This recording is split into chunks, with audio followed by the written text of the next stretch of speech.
Hey, welcome back. Look at that, would you? Will you be one of the 35,000 people expected to visit Disney World in Orlando a day, every day this summer?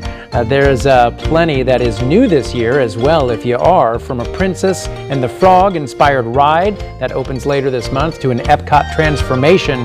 Travel Zoo's senior editor Gabe Saglier is live in Orlando, just happens to have a castle there behind him, looking great. Gabe, we were just chatting during the break. I got to hear about this new ride, Tiana's Bayou Adventure. You said it's great.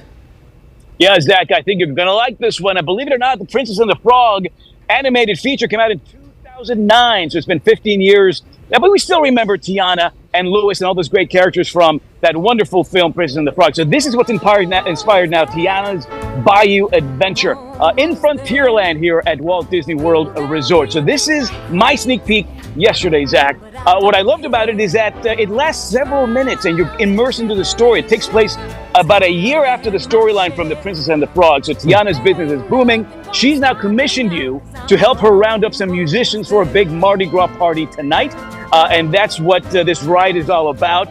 And the exhilarating part of this whole thing, the big finale, is this 50-foot drop, which really, gets the blood pumping. But it's a very cool way to kind of end this ride. But very true to New Orleans. Part of what's neat about this ride is how true to New Orleans it is from a visual standpoint, from an auditory standpoint, because the music is toe-tapping. They got jazz, zydeco, Afro-Cuban influences to the music. Even the smell, Zach, as you're standing in line, the smell of freshly baked beignets coming out of the oven engulfs you. So, this is like New Orleans all over again, but right in the heart of Frontierland.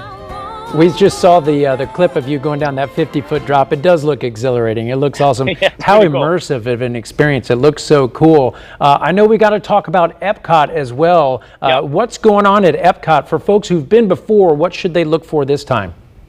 So as you know, Epcot is one of the 4 parks that make up Walt Disney World. Here it's Magic Kingdom, you got Epcot, then you got Animal Kingdom and Hollywood Studios. But at Epcot, it's been several years that there's been sort of revamping the experience there. You know, Epcot opened up in 1982, and this transformation is a way to maintain its relevance as a visitor experience and incorporate some of the new storylines that Disney has, of course, shared with us over the last couple of years. So a couple of new things. Luminous, the Symphony of Us, is a nighttime spectacular. Actually, this is Journey of Water. Journey of Water is very cool. This is it's sort of a series of gardens that you're walking through with all these spectacular fountains. The idea here is to teach kids and adults about the cycle of water and the way that water sustains life here on planet Earth. But of course, it's inspired by the movie Moana. So and there's this big topiary of the goddess Te Fiti there that sort of anchors this whole experience. So Journey of Water opened up a couple of months ago, and then Luminous, the Symphony of Us, is that nighttime show.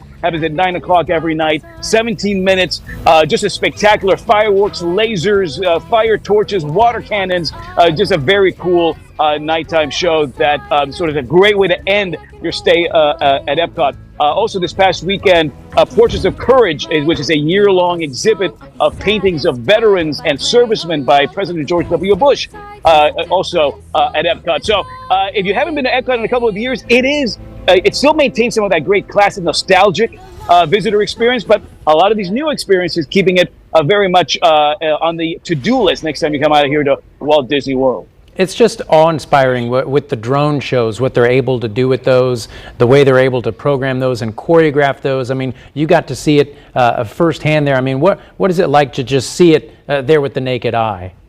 Yeah, so check us out, Zach. These are 800-plus drones that are only about a foot wide and a foot tall, but when you send them up into the sky together, they create an amazing canvas of color and imagery. So this is a show that lasts about 9 or 10 minutes, set to music, and it incorporates characters from Disney, Pixar, Marvel, and Star Wars films. Some of them, like the house from Up or the Dumbo scene, more than 300 feet tall, and the entire canvas, as far as scope, is more than 500 feet wide. So here it is, cutting-edge drone technology, creating imagery up in the sky at night. This happens at Disney Springs, which is that entertainment, shopping, dining complex there in the heart of Walt Disney World. But again, another way that Disney's using state-of-the-art technology, cutting-edge drones to still tap into that nostalgia and that familiarity we have with some of these great Disney storylines and memorable Disney characters as well. Just simply phenomenal. Even just the video of that, I can't imagine it to see it in person. Gabe, we're out of time. Try not to have so much fun while you're down there if you can help it. I know it's impossible.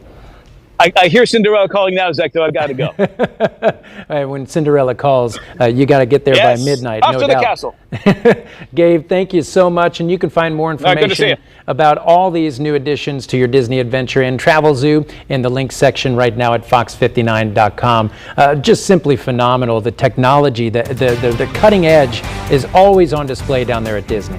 Absolutely, and that drone show. And then, of course, Moana 2 coming out, I think, later on this year around Thanksgiving. I cannot wait. Moana, such a fantastic movie. Excited.